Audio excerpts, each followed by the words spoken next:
Les voy a mostrar cómo hacer el análisis financiero de una empresa y para esto vamos a tomar como base los números de Netflix, que apenas reportó los resultados al tercer trimestre de 2024. Entonces miren, lo primero que vamos a analizar es el estado de resultados. En este caso es el tercer Q del 24 y para poder compararlo respecto a periodos anteriores necesitamos tener el tercer Q también del 23 y el tercer Q del 22. Entonces lo primero que vamos a hacer es un análisis vertical para efectos de ver cuál es la rentabilidad que ha tenido en determinado periodo. Miren, vamos a dividir primero la venta entre la misma venta, vamos a fijar la celda para efectos de que dividamos cada uno de los conceptos del estado de resultados sobre la venta. En 2022, del 100% de las ventas, el 18% fue de utilidad neta, ¿no? O de net income. Después vamos a hacer lo mismo para el tercer trimestre del 23, solamente copiamos el formato del 22 y hacemos lo mismo con el 24 y ya está. Entonces la forma en la que se analiza un estado de resultados es con porcentajes, de esa forma se simplifica mucho. Por ejemplo, el último periodo que reportó, que fue de este año, podemos apreciar que Netflix vendió 9.8 billones de dólares en los 3 meses y de esos 9.8 billones se quedó de utilidad operativa 2.9 billones, es decir, el 30% de las ventas.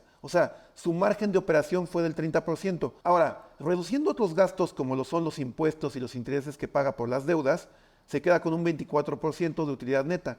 Esto equivale a 2.3 millones. ¿De qué forma vamos a poder ver si Netflix lo está haciendo mejor o peor que años anteriores? Pues justamente por eso vamos a compararlo contra el 2022 y contra el 2023. Por ejemplo, podemos notar es que la utilidad de operación ha pasado de un 19% que tenía el 2022 a un 30% que tiene ahora en el 2024. Por lo tanto, podemos ver que no solamente las ventas han mejorado, que pasaron de 7.9 a 9.8, sino que también la utilidad de operación ha incrementado. Esto te habla de la eficiencia que ha tenido la empresa. Y también podemos ver que la utilidad neta ha pasado del 18% al 24%. De hecho, para poder entender de dónde vienen las eficiencias, lo que hacemos es analizarlo horizontalmente. Por ejemplo, vamos a comparar el 23 contra el 22. Voy a dividir la venta del 23 contra la venta del 22 y le voy a quitar el 1. Y con esto voy a tener la variación porcentual que tiene de un periodo a otro. Puedo decir, las ventas incrementaron un 8% del 22 al 23. Y voy a hacer exactamente lo mismo, pero para del 23 al 24. Voy a dividir el 24 entre el 23, le quito el 1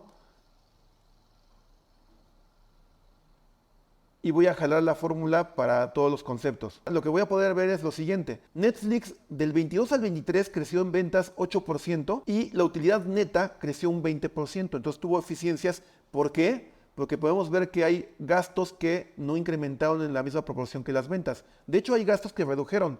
Por ejemplo, el marketing redujo 2% y el desarrollo y tecnología redujo 1%. Y luego del 23 para el 24, las ventas crecieron 15% y los márgenes netos crecieron 41%. ¿Por qué? Porque, por ejemplo, los gastos administrativos o de operación redujeron 13%.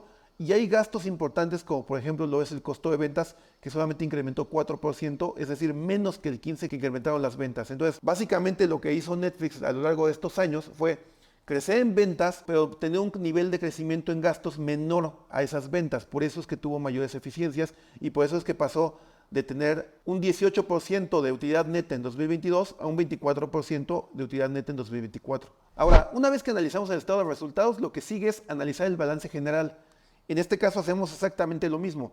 Tenemos que tener el balance general de los 3 años. En este caso el tercer trimestre del 22, 23 y 24. Acá tenemos los activos totales, activos circulantes. Por ejemplo, tenemos partidas como son caja y equivalentes, inversiones a corto plazo y otros. Un total, por ejemplo, en el 2024 de 12 billones de dólares. Después tenemos otros activos no circulantes como son los activos fijos y ya tenemos un total de 52 billones, que ese es el activo total con el que cerró Netflix el tercer trimestre del 24. En la parte de abajo tenemos lo que son los pasivos, comenzando por los pasivos circulantes. Después tenemos pasivos no circulantes, un total de pasivos por 29 billones y finalmente tenemos el capital contable de 22 billones. Ya sumando el capital contable más los pasivos tenemos activos totales por 52 billones que obviamente coinciden con los 52 billones que tenemos aquí arriba. La forma en la que vamos a analizar esto es de la misma manera.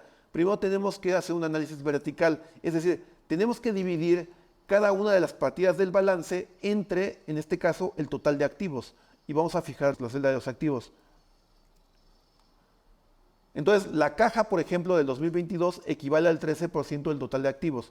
Vamos a jalar la fórmula para todo el balance y luego vamos a hacer lo mismo pero para el 2023 y 2024.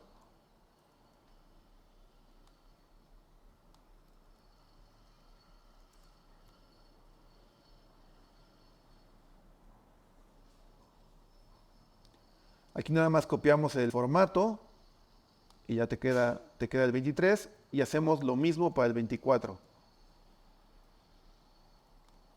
Fijamos la celda de activos totales y corremos la fórmula.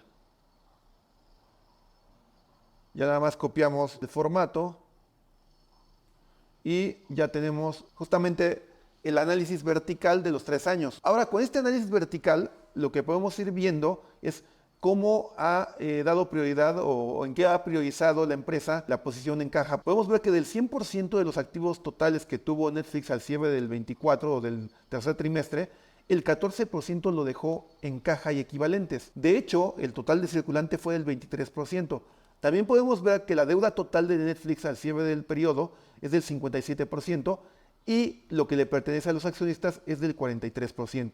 Para poder comparar nuevamente o poder ver si hay mejoras de un año a otro, hay que hacer lo mismo que con el estado de resultados, hay que hacer un análisis horizontal y en este caso lo que vamos a hacer es dividir, por ejemplo, cada partida del balance del año más reciente al año anterior. Por ejemplo, vamos a dividir el 2023 entre el 2024, le quitamos el 1 y esta fórmula la jalamos a todas las partidas. Después hacemos lo mismo con el 2024 entre el 2023, jalamos igual la fórmula y con esto tenemos lo siguiente. Podemos ver la mejoría o si es que empeoró algún indicador de un año a otro. Miren, podemos observar que por ejemplo del 2023 al 2024 la caja de Netflix incrementó 1%. Pero aparte hay algo que llama mucho la atención que es justamente este concepto de inversiones a corto plazo. Miren, en el 2023 tenía 500 millones de dólares en inversiones a corto plazo y para el 24 cerró con 1.7 billones.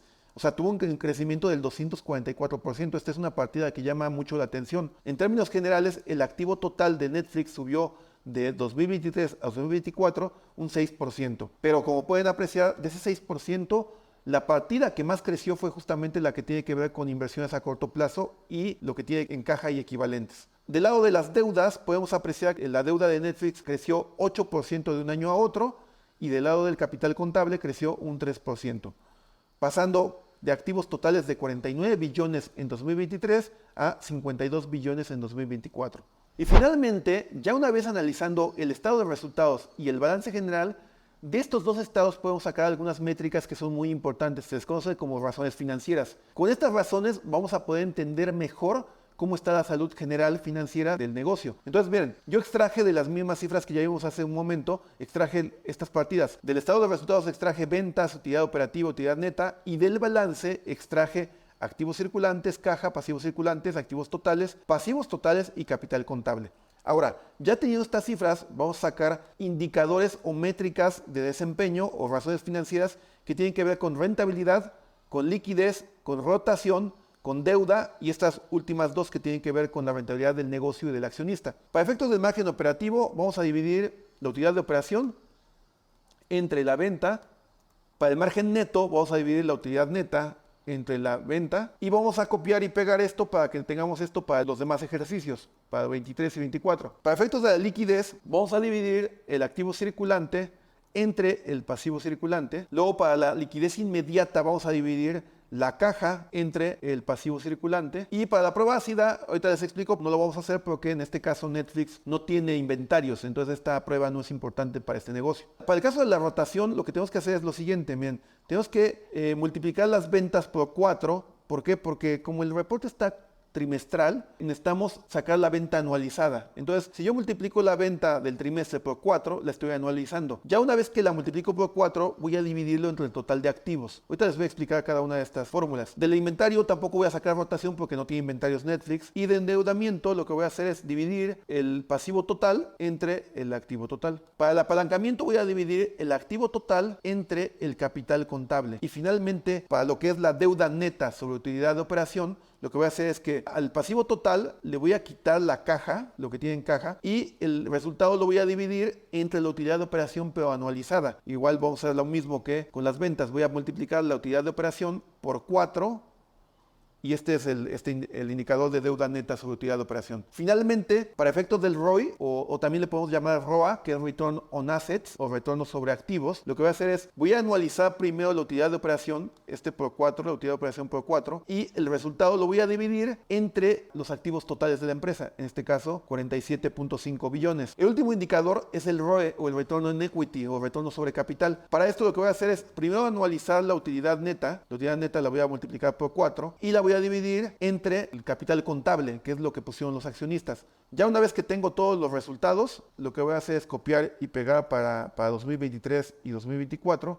Y ahora sí les voy a explicar cómo se lee esto. Para efectos del margen operativo, el margen operativo es lo más importante para medir el desempeño de un negocio. ¿Por qué? Porque el core business del negocio abarca desde las ventas hasta la utilidad de operación. Tú descuentas el costo de ventas y descuentas el gasto de operación y entonces te queda el margen operativo. Entonces, acá podemos ver a simple vista que Netflix ha sido más eficiente en su negocio con el paso de los años. Vean, antes ganaba el 19%, después el 22% y ahora el 30%, que fue lo que analizamos en el estado de resultados. Y para efectos del margen neto, esto es la métrica más importante para el accionista, porque el accionista se tiene que esperar hasta pagar los intereses al banco y después pagar los impuestos, para que ya lo que queda es lo que le pagas justamente a través del dividendo. Entonces, antes ganaba el 18% y después pasó al 20% y ahora al 24%. Entonces, no solamente ha mejorado en términos de la eficiencia operativa, sino que también en cuestión del rendimiento que le paga el accionista también ha sido mayor. En la parte de liquidez, ¿cómo se lee esto? Cuando dividimos los activos circulantes entre los pasivos circulantes, lo que estamos haciendo es medir la capacidad de pago que tiene la empresa respecto a los compromisos de pago que tiene a menos de un año. Es decir, leyendo el 1.14 quiere decir que por cada dólar que debe a menos de un año, tiene ese dólar y aparte tiene 14 centavos más, por lo cual no tiene ningún problema para poder pagar las deudas o los compromisos de un año. Y lo que podemos observar es que esta métrica mejoró con el paso del tiempo, subió a 1.29, aunque para 2024 ya se redujo nuevamente a 1.13. En todo caso, acá el objetivo es que sea lo más cercano a 1 o si es superior a 1 mejor. Entonces Netflix no tiene ningún problema en liquidez. En cuestión de liquidez inmediata, esta es una prueba mucho más complicada. ¿Por qué?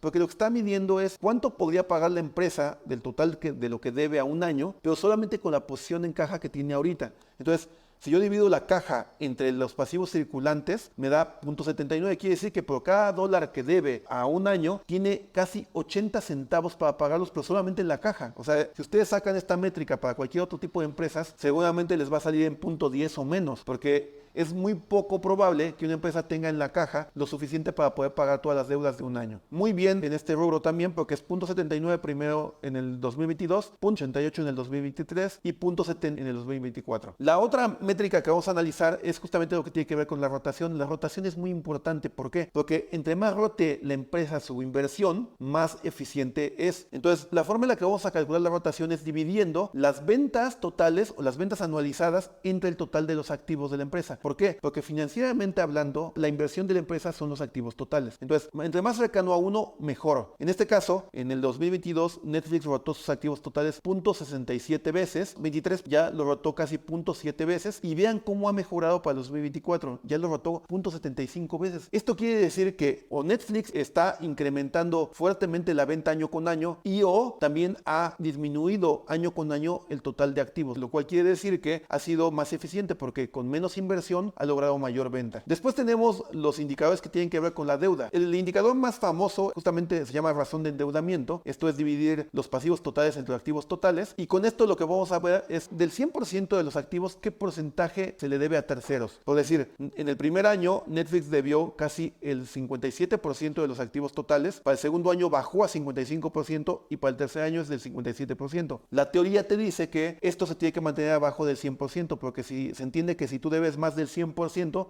tu capital contable es negativo y por lo tanto estás en quiebra técnica. La otra razón de endeudamiento se llama apalancamiento y esta es dividir el activo total entre el pasivo total. ¿Qué nos quiere decir esto? Nos quiere decir que en qué grado de apalancamiento se está teniendo el capital de los socios. Por decir, si esto fuera 1 a 1, que voy a decir que el peso que ponen los socios está apalancado completamente los activos. Pero si esto es superior a 1, quiere decir que por cada peso que ponen los socios hay otro peso que pone un tercero, en este caso que se debe. 2.3 veces quiere decir que la empresa está apalancada por terceros y eso tiene razón de ser ya que la razón de endeudamiento es del 0.6. Entonces, Netflix ha mantenido más o menos 2.3 veces de apalancamiento respecto a su capital. Y finalmente viene la razón que yo consideraría la más importante para efectos de medir el endeudamiento, que es la deuda neta sobre la utilidad de operación. Miren, la deuda neta se calcula de la siguiente forma. Al pasivo total, que todo lo que debe la empresa, le vamos a quitar el total de caja. Es decir, si yo fuera a pagar todos mis compromisos que tengo como empresa, voy a asumir que voy a adelantarles lo que yo tengo en posición en caja. Y a ese monto lo voy a dividir entre la utilidad de operación que genera el negocio en todo un año. El 3.4 veces, ¿qué quiere decir? Como está en términos anuales, quiere decir que con el flujo de operación que tenía la empresa en el 2022, tardaría 3.4 años en pagar todos sus compromisos. Lógicamente, entre más bajo sea este número, menos endeudado está el negocio. Vean cómo Netflix lo ha hecho mejor con el paso del tiempo, porque ha pasado de 3.4 a 1.9. Por lo tanto, o la deuda se ha mantenido controlada, o bien el flujo de operación ha incrementado con el paso de los años y por lo tanto su capacidad de pago es mayor. Finalmente, miren, estas son las dos métricas que nos ayudan a entender la rentabilidad, por un lado de la empresa y por otro lado para el accionista, pero que son distintas. La primera métrica es justamente el ROI, en este caso es el retorno sobre activos o el ROA que le llaman. Dividimos acá la utilidad de operación anual, ven que multiplica por 4 de utilidad operativa, y la dividimos entre el activo total. ¿Por qué? Porque para la empresa la utilidad más importante les dije que es la utilidad de operación y la inversión que hace el negocio como tal es el activo total. Entonces, la empresa genera una eficiencia del 13% sobre sus activos, pero es diferente a la rentabilidad que está obteniendo el accionista, porque el accionista, la utilidad más importante para él es la utilidad neta. Entonces, yo cuando divido la utilidad neta anualizada entre la inversión que puso el accionista, la inversión del accionista no es el activo total, sino es el capital contable. Entonces, vean cómo el ROE es mayor que el ROI incluso. Cuando en el 2022 el ROI era del 13%, el ROI era del 27%. Y aquí hay algo muy importante. Netflix ha tenido la capacidad de no solamente mejorar la rentabilidad de la empresa, sino también de mejorar drásticamente la rentabilidad del accionista. Vean cómo ha pasado el ROI del 13% al 22%, pero el ROE, el retorno sobre capital para el dueño de negocio, ha pasado del 27% al 42%. En términos generales, Netflix ha tomado todas las medidas adecuadas para efectos de generar mayor valor no solamente para la empresa, sino también para el accionista. Y bueno, una vez que ustedes saben cómo calcular todos estos indicadores, ya tienen claridad en cómo se hace un análisis financiero de una empresa pública. Ahora el ejercicio sería que pudieran bajar ustedes 3 trimestres también de una empresa pública, puede ser de Apple, de Amazon, cualquiera que ustedes quieran o alguna mexicana, y que hagan este mismo ejercicio. También que pongan las 3 pestañas del Excel, una para estado de resultados, otra para balance general y otra para análisis financiero, y ustedes díganme cómo lo ha hecho la empresa que están analizando.